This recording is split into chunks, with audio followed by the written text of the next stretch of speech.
Have you ever looked at someone you love and felt like you were already grieving them? Not because they're gone, because they're still sitting right in front of you, and you can't explain it to anyone, because no one would understand.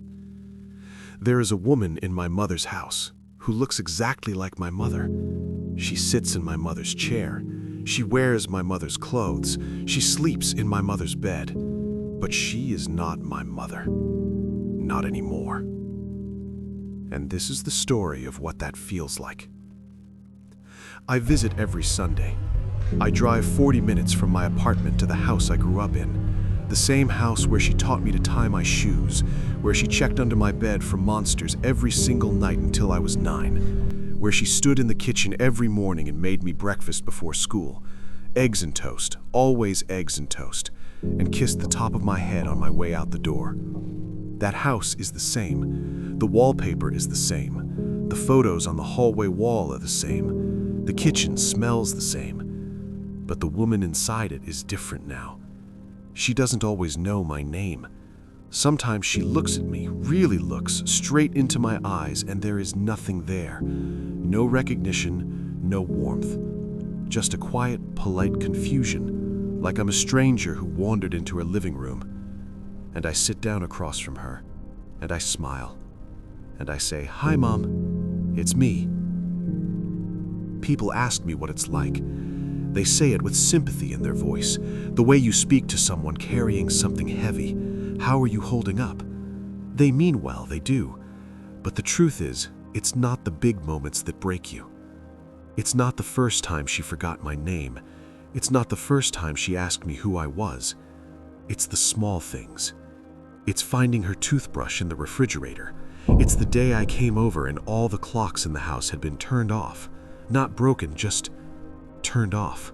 Like time itself had become too loud. It's the afternoon I found her sitting by the window holding a photograph of me as a child, and she said so gently, so softly, "What a sweet little girl. Whose is she?" And I said, "It's yours, Mom." And she smiled and said, "Oh, how lovely." And I went to the bathroom and closed the door and pressed my hand over my mouth so she wouldn't hear.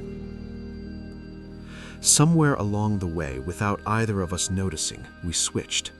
She used to be the one who took care of me. Now I check if she's eaten. I make sure she's taken her pills.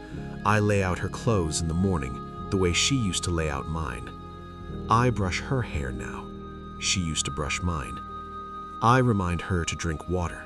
She used to remind me. And sometimes, not every time, but sometimes I catch myself doing something she used to do. The way I fold the napkin before I put it in her lap.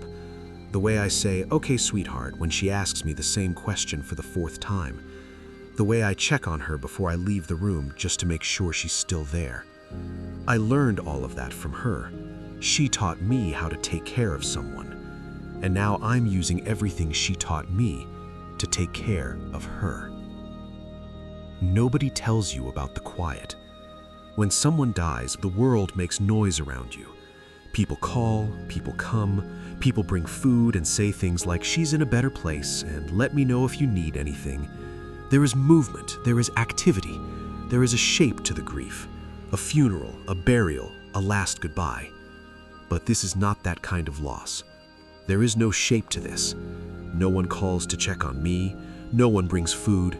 No one says, "Let me know if you need anything." Because my mother is still alive. She is sitting in the next room, and the world sees that and assumes everything is fine. But the woman who raised me, the one who knew my voice before I could speak, who held my hand at the hospital when I was 7, who stayed up all night with me when I was sick and never once complained, she is already gone. And I am the only one who knows.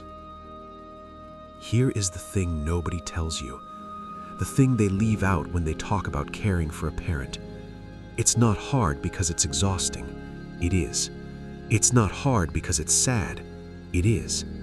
It's hard because you are watching someone disappear. Not all at once, not dramatically, not the way it happens in movies, where there's a final moment, a last breath, a last goodbye.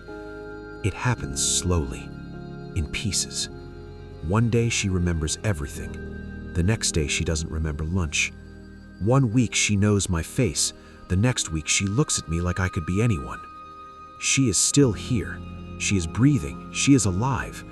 But the person I knew, the woman who raised me, who loved me, who made the world feel safe, she is already gone.